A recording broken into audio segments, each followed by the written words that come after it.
I, 37F, love my husband, 41 male, more than anything. However, he's had such a low libido over the last 3 years that I'm really starting to wondering if I can do this much longer. Is divorce really the only option when everything else is so right?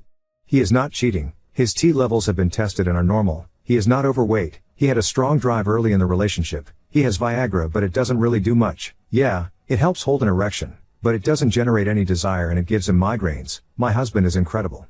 He works probably 60 to 80 hours a week to provide above and beyond what we need.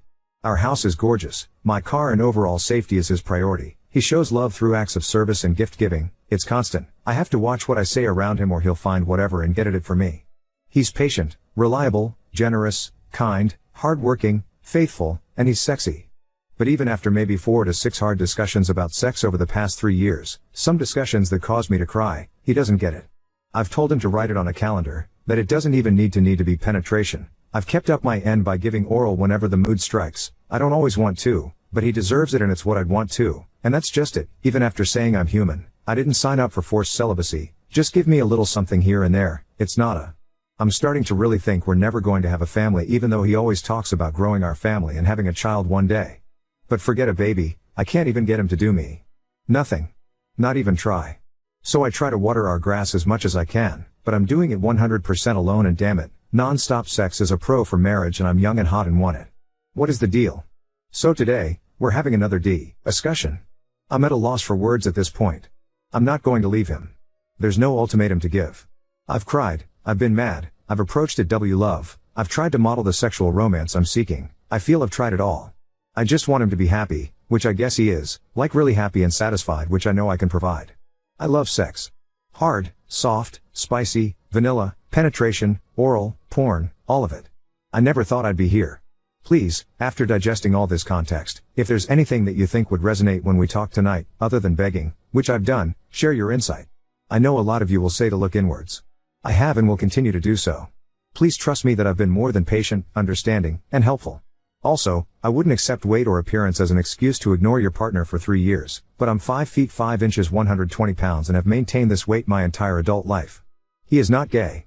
Lastly, when I point blank ask him what the deal is, he never gives me a real answer. And I know he's sick of this too, which is why I can't understand why he wouldn't just throw me a bone once in a while to shut me up. This is the only issue we have. But boy, it's a big one. He works probably 60 to 80 hours a week. Oop, these are new hours. It hasn't been like this for 3 years. But if this is the issue, how do I ease the stress so we can have sex? Oop, we peck, kiss and sometimes cuddle into each other at night. I'm fine that. I don't need much more physical touch regularly. But I do need sex as an outlet.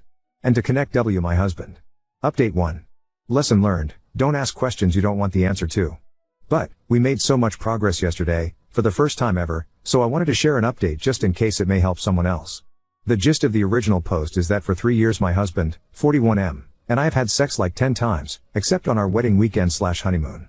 I went on and on about all the talks we've had, how patient and helpful I've tried to be, how I still give him oral from time to time. I can't just do nothing. I love all the sex and I need it in my life however I can get it. But he refuses me often and I feel that he fails to see me as human with sexual needs. No amount of words or tears has altered his behavior at all. So of course, there's a deep sadness that stems from no desire or intimacy from the only person in the world that matters, and from the person who promised time and time again he'd pay more attention to my needs, and from the person who otherwise goes above and beyond every day for me. It's been so confusing and at times, just downright cruel. He's never given me an answer or reason. He's never ever said anything other than he loves me and he'll try harder, literally y'all, I told him to put it on a calendar, I don't care. Just do me. And he couldn't even do that. After posting asking for help I was planning to have yet another talk with him. I got so much great, but hard, feedback. Why are you talking again? He's been very clear he doesn't want sex. It won't get better so you have to decide for yourself to stay or go. He's lying to you. So true. So wise. But so painful. I got upset, deleted the thread, drove around for an hour in tears mourning us and my whole vision of our future, a vision he said he wants too. That vision includes trying to have one kid. I just want my little angel, if it's meant to be. And of course, I want a happy healthy husband. It all felt like it came crashing down and I couldn't handle being advised to leave him. I'm sorry to you guys for bailing when you were in fact taking the time to offer great advice. And I did follow your advice and said fuck the convo. He knows what the problem is. And yes, to everyone's point, WTH was I going to say anyway? That night was calm, but I just got stoned when I got home and turned on LOTR. He stayed out of my way. I still didn't know what to say or how to say it, and was still digesting your words. Next day, yesterday. Woke up. First thought, fuck this. I deserve a convo and I'm going to tell this MF exactly what I fucking feel, and that includes an ultimatum for divorce. So I told him that morning. Including the divorce part. Well, I'm in our closet changing after work and he comes in and closes the door.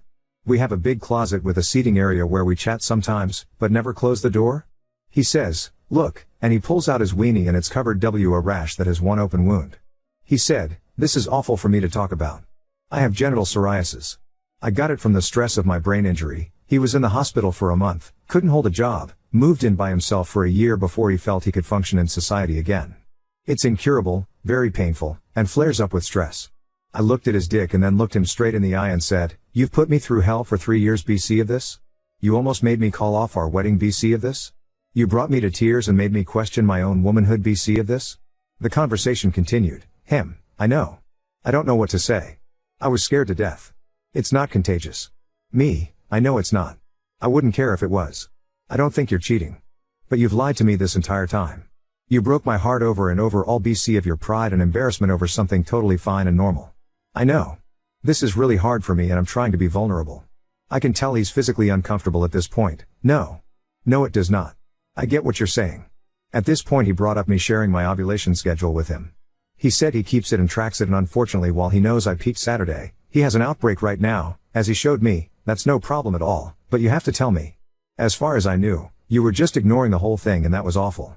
I'm thinking I'm on this boat with you and we're a team, and next thing I know I'm on an island by myself. We left it with an agreement that he'll let me know when he feels good and then I'll initiate when I'm in the mood. I've done a ton of research on this BC, as you all know I love this man and want to fix this, so I've learned about responsive advances and I think this may work better for him. Is this exactly what I wanted? Yes and no. Yes BC, I have cold hard facts that directly contribute to this issue. I already feel sexier and more in control. No BC, we're still going to have to wait to see if he takes initiative when he doesn't have an outbreak, which will be hard right now BC of the heat and his work hours. And yes, I did say that we could always downsize and that we can rethink having a child if money was the root of his stress. That all this, gesturing broadly, isn't worth losing this, gesturing between him and I. He swore it isn't and that he's in a great, but stressful position right now, and of course the 110-degree heat isn't helping. Overall, I'm satisfied. I feel lighter, reinvigorated to meet him where he is, and more confident as a woman. For the first time in a long time we had real intimacy. That moment in the closet was non-physical intimacy which I so desperately crave. And I now have a much better understanding of his mindset so I can adjust my attempts to seduce him. Wild ride. Thanks for reading. Edit. Thank you all for sending me to the psoriasis sub. I've gotten hundreds of immensely helpful comments from those suffering and those whose partners are suffering.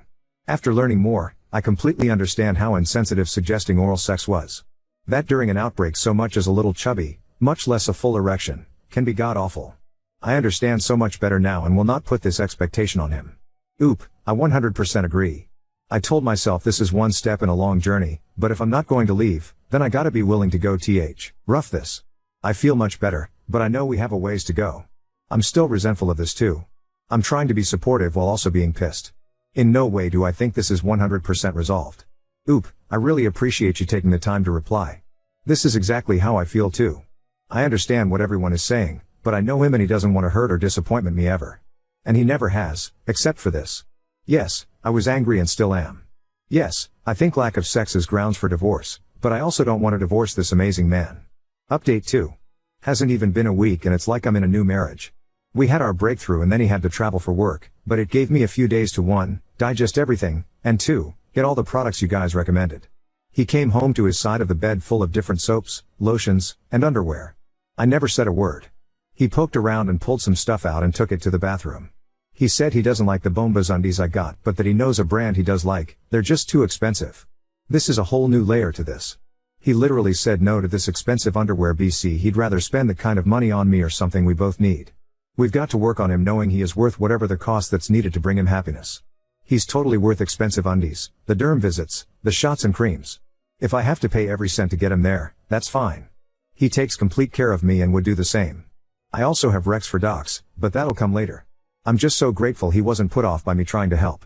He was open and curious, and we've even chatted a bit about the patterns he experiences when he has an outbreak. I felt so much more confident too. I was always awkward and uncomfortable kind of, not BC of him necessarily, but it was the constant rejection that just made me so confused. Does he even want me to touch him? Does he even like me? But now I'm rolling all over him and he's being so receptive. Grabbing me and dragging me all over him too. Calling me beautiful while looking in my eyes. Kissing my face, my head, my mouth. When it's time to get up I just simply say I don't want to hurt you and he picks me up and helps me off him. Easy peasy. Even this morning, I went to get up around 6 and he sleepily said no. Y'all, this man hasn't cared if I came or went for 3 years. Well, yes. He probably has but never knew how to say it. BC he knew I'd think sex and he couldn't do that. Gah. What a mind fuck for everyone involved. Eek. Now I just gotta chill and not be too much. Talk about it, but not too much. Help him, but not too much. It may take another 3 years, but at least now we're moving forward. I also now have an arsenal of sexually explicit things we can do that won't hurt him, thanks to all the men and women who've learned to navigate this with their loved ones. It's a new day, folks. And you apologized for your reaction when you asked him if he could go down on you when you saw his penis, right? Oop, we've both apologized to each other. Oop, one of our conversations after he told me what was going on was about his gift giving. I asked if he does this BC he feels he needs to make up for sex? And he said no.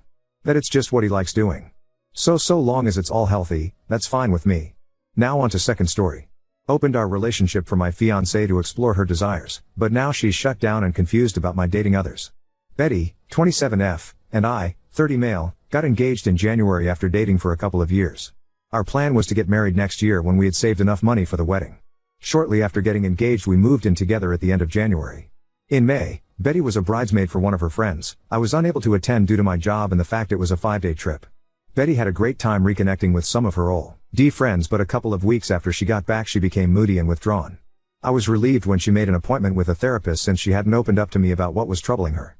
After about 5 or 6 sessions, she sat me down one Saturday morning so we could talk. Betty had been raised in a very conservative household and had to suppress her desires until she moved out to go to college. Even then certain ideas she denied and refused to embrace.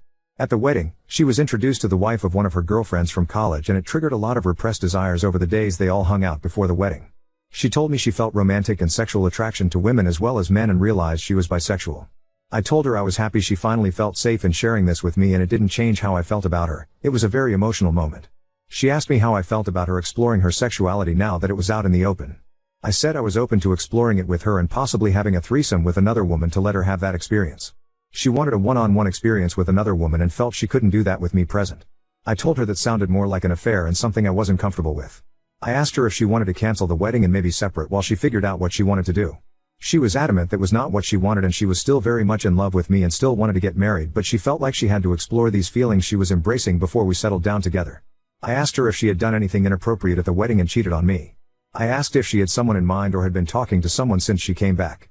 She admitted to dancing with a girl at the reception and they kissed at the end of the night but nothing else happened. But she denied talking to anyone or pre-planning anything. She knows this was a lot to throw on my plate all at once and she didn't expect an answer right away. She just asked that I keep an open mind and keep talking about it. I couldn't promise anything but I agreed to do some research and talk to a workmate that has an open marriage to see how they cope. I did warn her if I found out she lied or was doing anything behind my back there would be no second chances and I would leave. My workmate has been super helpful and open about their relationship. My brother got me into a support group that has helped me come to terms with our relationship changes. I'm burning my way through my second book and sat Betty down Thursday night to check in and talk about moving forward.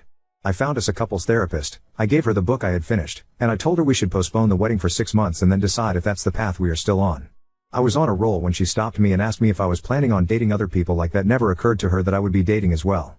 She kind of shut down after that, barely giving one-word answers when I would ask her something. I think the longest sentence I got was I just don't know. She has been like that for 24 hours now, like she is lost in a fog. I'm just bracing myself for the inevitable flood of emotions. I would have thought she would be happy that I was considering opening our relationship. Update 1. Saturday night her fog lifted and things got pretty heated. She said that the open relationship was my way of punishing her and being vindictive by dating other women. She was just asking for some grace to explore her feelings. I replied that she showed almost no remorse for cheating on me and instead expected an open-ended hall pass to do so again. I told her our friends had told me she asked them not to say anything about what happened at the wedding so I would probably never know the full truth and just had to accept. It was worse than she admitted to. I asked if she thought it was fair to go have sex with other people while I waited by the door like some lovesick puppy who was expected just to wag his tail when she decided to come home and show me some attention. It devolved after that and some hurtful things were said by us both. I finally gave her 3 options if she wanted to move forward. 1. Monogamy, postpone the wedding and go to couples counseling. No experimenting. When we get to a good place, then go ahead with the wedding with a prenup to protect me if she changes her mind and or cheats again. 2. Open relationship. We can both date who we want and she can figure out her sexuality on her own terms. In a year or so we can see if marriage still seems like a good option if we are still together. 3. Full separation. She moves out and we can each be free to live our lives as we see fit. When she decides she wants monogamy with me if I haven't moved on, then we can try option number 1. But it would be a new beginning, not just picking up where we left off. She decided she needed some space to think things out and is going to stay with friends for a couple of days. I told her before she left that if she accidentally cheated while she was gone to not come back except to pick up the rest of her things. This morning I got a text from her, "I'm so sorry." She didn't answer when I asked her what she meant and my call went to voicemail. I'm not going to reach out to her again and I will wait to let her contact me when she is ready. Update 2. Previously my fiancée announced she was bisexual and had made out with a woman at her friend's wedding. On Wednesday, Betty went to her previously scheduled appointment with her therapist and told her what happened between us. Not sure what all was said, but she called me on the way to her friend's house apologizing for some of the things she said and wanted to come home and talk things out. I told her to stay at her friend's house tonight and think about what she wanted, and she could come home Thursday and we could sit down and work things out. On Thursday we met at the house and talked over dinner. We both apologized for getting heated and saying some unfair things to each other. After talking to her therapist and having several conversations with her best friend over the last few days, she has decided not to explore her bisexual urges. The idea of a truly open relationship where I was free to sleep with other people terrified her, and getting married was more important than chasing the rainbow. Her original idea had been just a free pass to see if she was missing something in her life and how important it was to her. I asked what was she asking for in ONS, just dating a woman, or having a full relationship. She couldn't tell me exactly what she wanted. I said that didn't sound very monogamous to me or very fair. She agreed, and that was why she was giving up on exploring those feelings. Next, she brought up the notes I sent out canceling our save the date notices for our wedding day. She said she was getting all kinds of calls about what happened and was caught unaware about what they were even talking about at first. She was upset I did that without talking to her first. I reminded her that she lobbed 2 grenades in my lap, coming out as bisexual, and that she cheated on me, then left and wouldn't talk with me except for a cryptic "I'm so sorry" text followed by silence. While I never said anything other than we were having issues and had to postpone the wedding, evidently there was speculation that she had cheated on me. She switched gears and said we could still get back on track and get married next spring. No, because now when one of us is out of town my mind will be thinking about you cheating again, especially after coming out and wanting to have an affair to explore your sexuality. I said maybe after couples therapy we could get back to a good place again, but not by the end of the year, and it would be foolish to start planning and making financial commitments before we even knew if therapy was going to work. Plus I wanted a prenup to protect everything I brought into the marriage as well as my future retirement savings. Plus she would forfeit any equity if we bought a house. When she protested I said if you plan to be faithful and not change your mind later then it would never be a thing. Just something to give me some peace of mind. It's been an ongoing conversation for the last few days. Betty wants to rug sweep the incident at the wedding and move forward with our wedding. Exploring her sexuality is not worth sacrificing our relationship in her opinion. For now, we are back together and planning on counseling soon. In a post-clarity moment, I realize I rushed to embrace the idea of an open relationship to allow Betty the freedom to explore her new feelings, and I'm not as willing now to consider that option. I think separation is the better option, breaking up if you will till we both decide what direction our future lies and if it is with each other. It's not what I want, but I also don't want to spend the next 3 to 5 years together only for her to change her mind or cheat on me one day.